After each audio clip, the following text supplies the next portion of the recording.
National Herald సంబంధించి సోనియా గాంధీ గారిని రాహుల్ గాంధీ గారిని ఛార్జ్షీట్లో పెట్టారంటే బెయిల్ తీసుకున్నారే వాళ్ళే, మీ ప్రభుత్వాన్ని బెయిల్ తీసుకున్నారు. బెయిల్ తీసుకున్న నిందితులు ఛార్జ్షీట్ కూడా ఏం చేస్తారు? వీళ్ళు ఏం చేయలేరు. అసలు నేషనల్ పత్రిక లేనేలేదు ఛార్జ్షీట్ దాఖలు చేయమంటారా?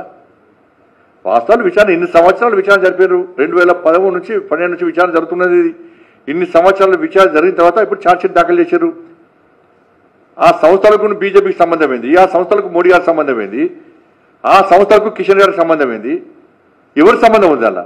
ఏం చేస్తారు ఇక్కడ కూడా యంగ్ ఇండియా బ్రాండ్తో ఇక్కడ కూడా రేవంత్ రెడ్డి గారు స్టార్ట్ చేశారు. మళ్ళీ వీళ్ళకి స్ఫూర్తి ఏదంటే యంగ్ ఇండియా ప్రైవేట్ లిమిటెడ్ అది. అంటే ఇక్కడ 4th సిటీ పేరుతోని ఈడ కూడా అప్పుడు 2,000 కోట్ల రూపాయలు వాళ్ళు చంపినట్టు, నెహ్రూ కుటుంబం నుంచి ఇప్పటిగా చంపినట్టు ఇప్పుడు 50,000 కోట్ల రూపాయలు విలువ చేసేటువంటి దోపిడీకి కుట్ర చేస్తుంది రేవంత్ రెడ్డి సర్కార్. యంగ్ ఇండియా బ్రాండ్ పేరుతో ఇక్కడ 4th స్టార్ట్ చేస్తారు ఈడ. అంటే ఇక్కడ పేదోళ్ళ ఆస్తుపాస్తులు, పేదోళ్ళ జాగలు అన్ని గుంజి ఆ యంగ్ ఇండియా ఏ విధంగా మొత్తం ఆస్తులు కొల్లగొట్టిందో ఇక్కడ 4th సిటీ పేరుతోని ఈడ కూడా ప్రజల ఆస్తులు కొల్లగొట్టే ప్రయత్నం చేసి 50,000 కోట్ల రూపాయలు దోచుకునే ప్రయత్నం ఇక్కడ జరుగుతుంది. దానికి దీనికి ఏం తేడా లేదు. ఒక బ్రాండ్ పెట్టుకున్నప్పుడు గతంలో బ్రాండ్ ఏంది, ఏమైనా సాధించిందా, చెడ్డ పేరుందా, మంచి పేరుందా తెలుసుకోవాలి. తెలుసుకునే బ్రాండ్ పెట్టుకోవాలి తప్ప మీరు మళ్ళీ యంగ్ ఇండియా బ్రాండ్ పెడుతున్న పెడితే ఆ యంగ్ ఇండియా గుర్తొస్తుంది ప్రజలందరూ కూడా. కాబట్టి ఇప్పటికైనా కూడా కాంగ్రెస్ పార్టీ నాయకులు ఆలోచించుకోవాలి, వాస్తవాలు తెలుసుకోండి.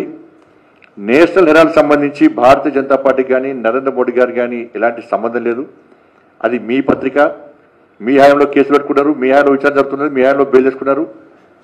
ఇప్పుడు విచారణ జరుగుతున్నది. తప్పకుండా తప్పు చేస్తే సోనియా గాంధీ గారు కాదు ఎవరైనా జైలుకు పోక తప్పదు, మీకు శిక్ష అనుభవించక తప్పదు. మీరు ఇలా తూతూ మంత్రంగా ప్రజల దృష్టి మళ్ళీ ధర్నాలు రాస్తారోకలు చేస్తే అది కేవలం కొన్ని రోజులు మాత్రమే. దాని తర్వాత కోర్టు విచారణ జరిపిన తర్వాత వాస్తవాలు బయటకు వస్తే శిక్ష మాత్రం మీకు తప్పదనే విషయాన్ని గుర్తుంచుకోవాలని కోరుతా ఉన్నాను.